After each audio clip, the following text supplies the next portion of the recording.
Hello everybody, Cub Fan here. It's Friday, so you know what time it is. It's time for beer and ball cards. What I got today is I got a couple care packages, a package from the Bay, a new project, and a small rant.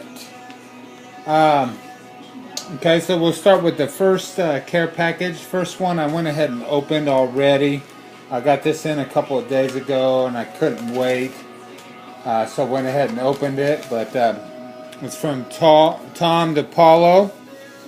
And he wrote, "How about breakfast at Tiffany's?" And enjoy the Tiffany's, Jason. And how about the breakfast at Tiffany's? I think I remember the film. And I think we both kind of liked it. But what he sent me is he sent me a couple rhinos from 87 Tops, and they are the Tiffany's, which are absolutely beautiful. Tom absolutely love the Tiffany's, and I didn't have either one of these, and I was really happy to get them. But I love the backs. And that number is actually on the holder itself. But very cool. That's kind of where I'm at with my Rhino PC. Is I'm missing like the newer stuff because they keep producing more cards, and I'm missing a lot of the like Tiffany's and the glossies and things of that nature. So a little happy to get those. Thank you very much, Tom. And then second, I got another care package from Tom.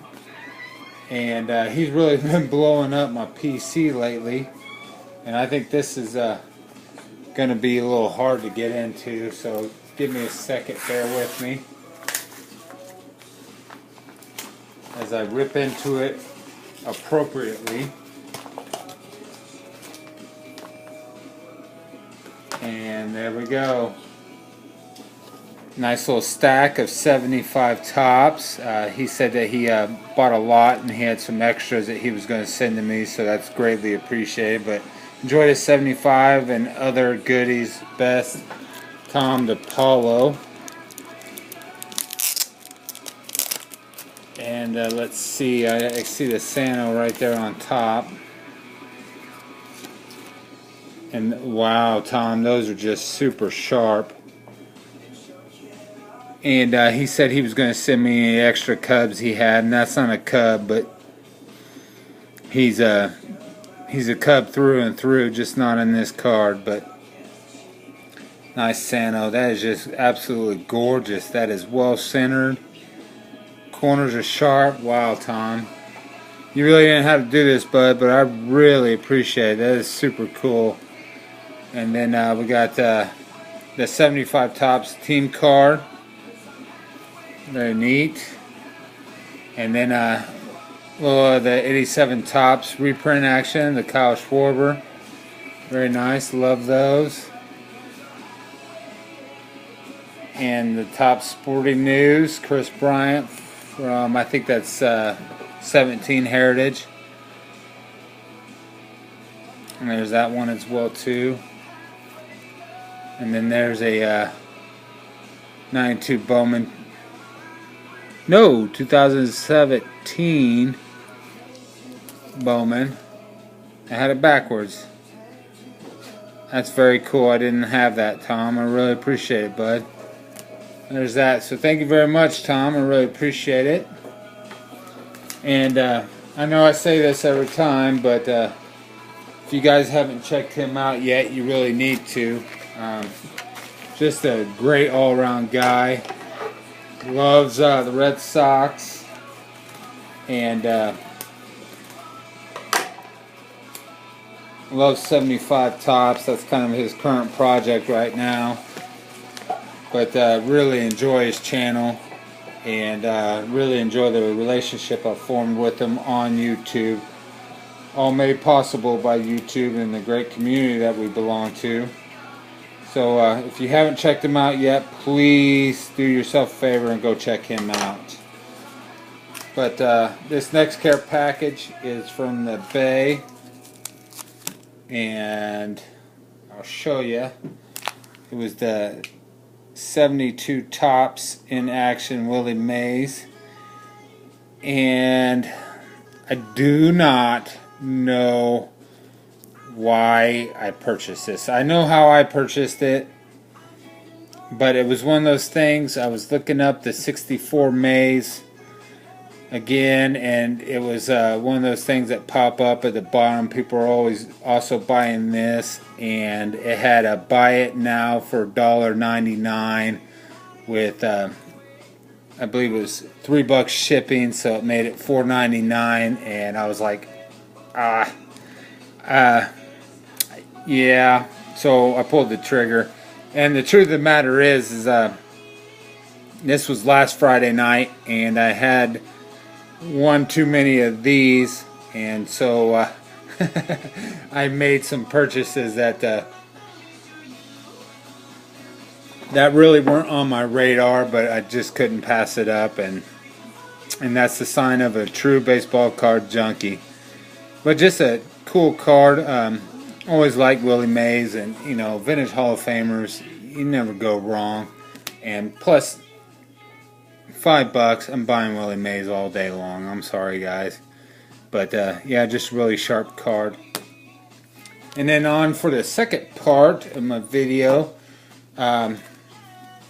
You got the two out front here, the Mays and the Mantle from 69 Topps game, and yeah, this was the same purchase as the Willie Mays from 72 Topps. I had a couple of drinks, and I was just kind of shopping through, and came across those, and I got 7 on the Mantle, and I got 5 on the Mays, and I just couldn't believe the prices. And I've always kind of liked that set in particular, and kind of liked the way it looked, the oddity of it, and how it was a little bit different.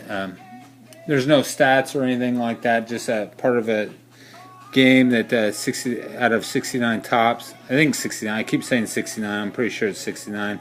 It could be 68, but I'm pretty sure it's 69. And sorry I didn't do more research on it. But I just thought they were really cool, and the price was really well. And so with that, I thought about putting that set together as a small little project. I do like vintage sets, and I like putting those together, but I just don't really have the time and patience or the cash flow to put together a whole sets from the 60s. Just would take too long, and it would just take too much cash, and I don't like putting that much cash into it. But that's why I did the 64 Giants, is because it was a smaller set, wasn't going to take near as much time or as much cash. And with this set only having a checklist of 33 cards, most of the cards can be had for 50 cents to $1, with the exception of some of the bigger Hall of Famers that are going to cost you a little bit more. But I already got the two big ones, the Mantle and the Mays, out of the way. So I've just kind of been thinking about putting that set together. So let me know what you guys think, if you guys like that set or not. I think it's pretty sharp. But yeah, just let me know what you think in the comments down below. And then last is have a rant, and it's not going to go anywhere, and it's not going to do any good but get it off my chest. But I have been having absolute fits, and I probably ought to do another video to kind of show you guys what I'm talking about. But I'm having absolute fits trying to find the 64 Giants Willie Mays. It's just because every time I look it up, and I look it up about every 2 days on the eBay, and I've even gone to other sites. I've gone to Four Sharp Corners, I've gone to ComC, and there's another one the name is on the tip of my tongue, can't remember it, and can't find it anywhere. And then on the Bay, I can find it, but it goes for way more than I want to spend, or it's just an astronomical price. I mean, some people will put it on there, and the raw for buy it now for $195, which is absolutely ridiculous. And then if you do find one in auction, it's going anywhere from, I think I've been following them, they've been going anywhere from 60 to 90 bucks for one in good condition. And I'm not putting together a perfect grade-worthy 64 giant set. I'm looking for a binder set. That's what I'm putting together. I'm looking for binder grade. And what I mean by that is that for me, a binder grade is 4 decent corners, decent centering, and decent eye appeal. It doesn't have to be in great shape. It doesn't have to be phenomenal. The only things I don't like is I just don't want any creases, and I don't want any round corners. They don't even have to be sharp. They can have a couple of dings on them. I really don't mind. I just want good eye appeal, and I just want the card to look nice. With that being said, it's just so hard to find that damn card at a decent price. And you know, because the problem I have is I know I've said it 1,000 times that I'm not a Beckett guy, okay? But recently I bought the Beckett Vintage, and I didn't bring it down with me or I'd show you guys, but the recent copy of the Beckett Vintage, and it in there it has the 64 Giants listed and priced. And I know Beckett is like a guideline, but it lists the Willie Mays as a short print, and it lists it for a high book value at 50 bucks, which is absurd, because if you give me one right now in decent shape, I will pay 50 bucks for it, because that's where I'm at. But I cannot find them online auction for that price. Just absolutely cannot. Cannot. And if I do find it for that price, it's got a flaw. It's either got a crease, it's got a bad corner, or it's trimmed, or it's super off-centered, or something of that nature. So I think Beckett's lost its freaking mind, and they just absolutely proven their point to me of why I don't buy that magazine and why I don't. I mean, it's got good articles, don't get me wrong, right? It's got good articles. I like it for the articles. But for the pricing, it's so absurd, because the market sets the price. The market absolutely sets the price. And what the cards sell for online nowadays is what the deciding factor should be on price. And it's absurd. It even listed the Koufax for 50, which is absurd as well too. I challenge any of you guys to go out there right now and find one without a major flaw for 50. You just can't do it. And nobody wants to pay Beckett prices anyway, so it's absurd. Okay, that's it. Rant over. I'm better now. Thank you for letting me vent, and thanks for watching, and I hope all you guys have a great weekend. Enjoy your Friday, because after my rant got off my chest, I know I will. Thanks.